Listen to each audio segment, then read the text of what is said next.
naturally and peacefully at home with a smile on his face. My lords, fear is infectious. Please let's not feed on fear. The bill's aim was to provide patients with choice at the end of their lives. For this to be meaningful, it needs to be a meaningful choice, a real choice. And I've introduced amendments to try to address the other side of choice, the lack of palliative care and the gaps in services that underlie so many of the distressing stories that we've heard. The lack of clarity about the actual means by which someone would be assisted to end their own life. And the risk of implicit institutional coercion when new processes and procedures change the culture in the NHS. Let me give you an example. My lords, 21 years ago this week, I had an encounter with a neurosurgeon. It was a day that changed mine and my family's lives forever. The outcome could have been so very different, and I don't like to think about that. It was about choice at the end of life. But whose choice?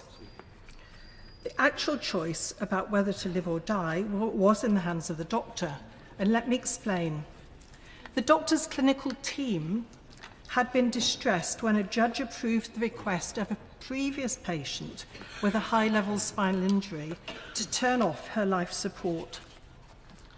He didn't want to put his team through it again. Just one case of having to turn off a young woman's life support had been enough to change his attitude and the culture of care in his team. Now, my unconscious daughter was being ventilated after a major injury, and he was refusing to admit her to intensive care. My daughter's husband was the chief persuader to give her a chance to live, to admit her to intensive care, to give her a chance, to respect the choice of those who knew her best. And during the conversation that followed, the surgeon was in tears about the situation, and I, the mother of his new patient, was his comforter.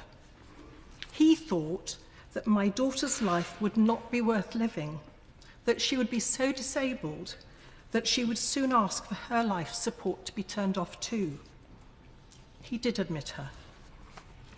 She recovered consciousness, she had a high-level spinal injury and would be permanently paralysed, and she couldn't talk. We taught her to spell words by opening her eyes letter by letter as we recited the alphabet to her. And 10 days after her injury, she blinked the letters of a poem, which gave us hope. It went like this: still silent body, but within my spirit sings, dancing in love light. And 21 years later, this is her reflection, dictated on her phone. I love my life, and I'm so grateful for my family for fighting for it. I'm grateful to all those clinicians who helped to keep me alive after my injury, believing in the value of my life, especially in those early days when I doubted it myself. I'm grateful to have a health system that supports and cares for disabled people. Supports that enable me to live a happy, full, useful life as a wife, a mother, a teacher, and a mentor in my family and in the wider community. Even though I don't know how my health will look in the future, what I have learned over the past 2 decades of living with a spinal injury is that in the midst of the challenges, there are far more surprising gifts than I could ever have imagined. My lords, my point is this: there is a real risk of implicit coercion at both interpersonal and institutional levels, and this must be considered alongside explicit coercion in any future legislation. Keeping assisted dying outside the NHS may mitigate these systemic and institutional pressures. I have tried to find some ways to make this bill safer, to minimise any unintended consequences on patient care and on the NHS.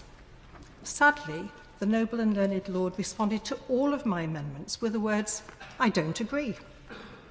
I conclude that my concerns and the concerns expressed by the medical royal colleges and organisations representing disabled people have not and could not be addressed. Danke.